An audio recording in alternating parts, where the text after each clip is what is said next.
Sun Risers Hyderabad వీళ్ళకున్న power hitting అబిలిటీతో ఐపీఎల్లోనే కొత్త standards సృష్టించిన టీం. ముద్దుగా కాటెరమ్మ కొడుకులని పిలుచుకుంటారు. ఇన్ఫ్యాక్ట్ ఐపీఎల్ అండి, ప్రపంచంలో జరిగే ఏ టీ20 లీగ్లో అయినా సరే బ్యాటింగ్ ప్రస్థానం వస్తే వీళ్ళ గురించి ఖచ్చితంగా మాట్లాడాల్సిందే అన్నట్టు ఆడుతున్నారు. గత కొన్ని సంవత్సరాలుగా టీం ఫార్మేషన్లో కాస్త తడబడి అటు ఇటుగా ఆడారు. 2023లో అయితే ఏకంగా టేబుల్లో అట్టడుగు స్థానంలో ఉన్నారు. కానీ దాని తర్వాత వాళ్ళు ఇచ్చిన కంబ్యాక్ మామూలు కంబ్యాక్ కాదు. 2024 సీజన్లో ఫైనల్కి వచ్చేశారు. దీనికి మనం ఎస్ఆర్హెచ్ కెప్టెన్ అయిన ప్యాట్ కమిన్స్కి చాలా క్రెడిట్ ఇవ్వాలి. 2023 మినీ యాక్షన్లో తినని 20 కోట్లు పెట్టి కొంటే చాలామంది నవ్వారు. కానీ తిను చూపించిన కెప్టెన్సీ ఇంటెంట్కి చివరికి వాళ్ళకి ఆ నవ్వే మిగిలింది. ఎస్ఆర్హెచ్ టీం 2025 ఐపీఎల్ కోసం ట్రావిస్ హెడ్, అభిషేక్ శర్మను చెరో 14 కోట్లు ఇచ్చి రిటైన్ చేసుకున్నారు.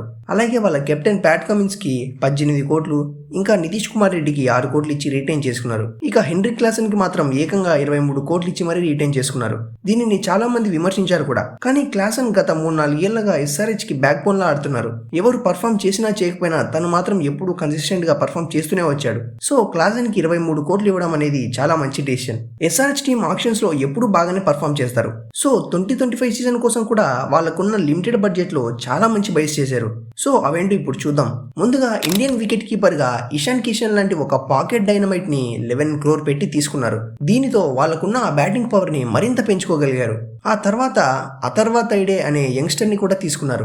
దీనికి డొమెస్టిక్ లో చాలా మంచి రికార్డ్స్ ఉన్నాయి. తిను కూడా ఎస్ఆర్హెచ్ లో మిగతా బ్యాట్స్మెన్ లాగే బ్రూటల్ పవర్ హిట్టర్. ఇంకా సచిన్ బేబీ అండ్ అంకేత్ వర్మ అనే యంగ్స్టర్ ని కూడా బ్యాకప్ ఆప్షన్స్ గా తీసుకున్నారు. ఇందులో సచిన్ బేబీ గురించి మీరు చాలా సార్లు వినే ఉంటారు. ఇంతకు ముందు ఆర్సీబీ కూడా ఒకసారి ఆడాడు. ఈ ప్లేయర్ కి ఫస్ట్ క్లాస్ క్రికెట్ లో చాలా మంచి ఎక్స్పీరియన్స్ ఉంది. సో ఎక్స్పీరియన్స్డ్ బ్యాట్స్మెన్ కూడా ఒక బ్యాకప్ ఆప్షన్ గా ఉండడం అంటే అది టీమ్ కి యాడెడ్ అడ్వాంటేజ్. ఇక ఆల్రౌండర్స్ లో చూసుకుంటే వాళ్ళు చేసిన బెస్ట్ పిక్ అయితే మాత్రం అభినవ్ మనోహరే. సిఎస్కే, ఎంఐ లాంటి టీమ్స్ తో పోటీ పడి మరి ఇలాంటి మంచి ప్లేయర్ ని కేవలం 3.2 crore లోనే పట్టేశారు. తిను ఎస్ఆర్హెచ్ లోవర్ మిడిల్ ఆర్డర్ భాగంలో చాలా పెద్ద కీ రోల్ ప్లే చేయబోతున్నాడు. ఇక తర్వాత రీసెంట్ టైమ్స్ లో అద్భుతమైన ఫామ్ లో ఉన్న శ్రీలంకన్ ఆల్రౌండర్ కమిండో మెండిస్ కూడా స్క్వాడ్ లో ఉన్నాడు.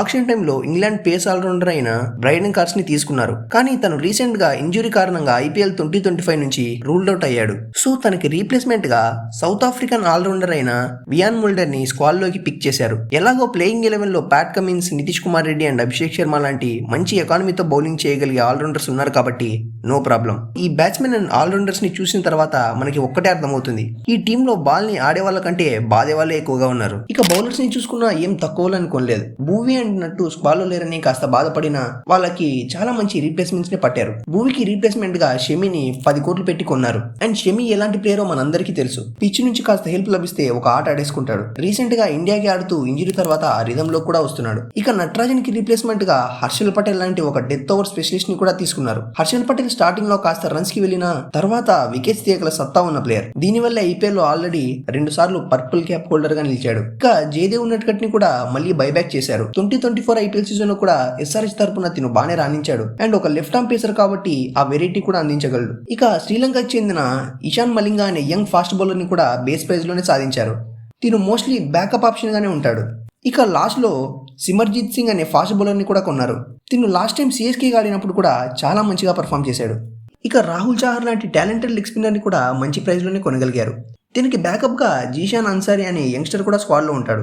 వీళ్ళందరికీ తోడుగా ఆస్ట్రేలియా లెగ్ స్పిన్నర్ అయిన ఆడమ్ జంపాని కూడా తీసుకున్నారు. అండ్ తినకున్న ఎక్స్పీరియన్స్ టీమ్ కి చాలా హెల్ప్ అవబోతుంది. సో ఇప్పుడు చెప్పుకున్న ప్లేయర్స్ అంతా కలిపి టీమ్ లో మొత్తం 20 మంది ఉన్నారు. సో వీళ్ళ నుంచి ది బెస్ట్ ప్లేయింగ్ 11 ని ఇప్పుడు చూద్దాం. ముందుగా ఓపెనర్స్ గా Abhishek Sharma and Travis Head. No doubt తగులుకున్నారా మ్యాచ్ వన్ సైడ్ అయిపోయినట్టే.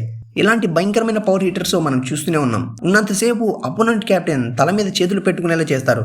ఇక నెంబర్ 3లో ఇషాంత్ శర్మ ఆడతాడు. తిను కూడా ఒక upcoming super star. So openers తో పాటు తిను కూడా లెఫ్ట్ హ్యాండ్ బ్యాట్స్మెన్ అయిపోతాడన్న దిగులు కూడా అవసరం లేదు. ఎస్ఆర్హెచ్ వాళ్ళ బాధుడికి ఇది పెద్ద సమస్య అని నేను అనుకోవట్లేదు. ఇక నెంబర్ 4లో నితీష్ కుమార్ రెడ్డి ఆడతాడు. నితీష్ కూడా రీసెంట్ గా చాలా మంచిగా పర్ఫామ్ చేస్తున్నాడు. ఈ నెంబర్ 4 పొజిషన్ తనకి బాగా సూట్ అవుతుంది. ఇన్నింగ్స్ ని యాంకర్ చేయగలడు అండ్ ఈజీగా పెద్ద షాట్స్ కూడా ఆడగలడు. సో ఇలాంటి వర్స్టైల్ ప్లేయర్ నెంబర్ 4లో ఉండడం అంటే టీమ్ కి చాలా మంచిది. ఇక నెంబర్ 5 లో చూసుకుంటే కాటెరమ్మ పెద్ద కొడుకు క్లాసన్ ఉంటాడు. ఈయన బాధుడు ఎలా ఉంటుందో సపరేట్ గా ఇంట్రడక్షన్ అవసరమే లేదు. క్లాసన్ కొడుతుంటే ఎంత పెద్ద గ్రౌండ్ అయినా సరే చిన్నపోవాల్సిందే. ఇక నెక్స్ట్ నెంబర్ 6లో అభినవ్ మనోహర్ ఆడతాడు. ఇంతకు మించిన బెస్ట్ ఆప్షన్ అయితే కనిపించట్లేదు. అభినవ్ ఆడే షాట్స్ కి లాస్ట్ లో ఫినిషర్ రోల్ కి పర్ఫెక్ట్ గా సూట్ అవుతాడు. ఇక నెంబర్ 7 పొజిషన్ లో అథర్వా తైడే ఆర్ సచిన్ బేబీ ఇద్దరిలో ఎవరినొకరిని ఆడించొచ్చు.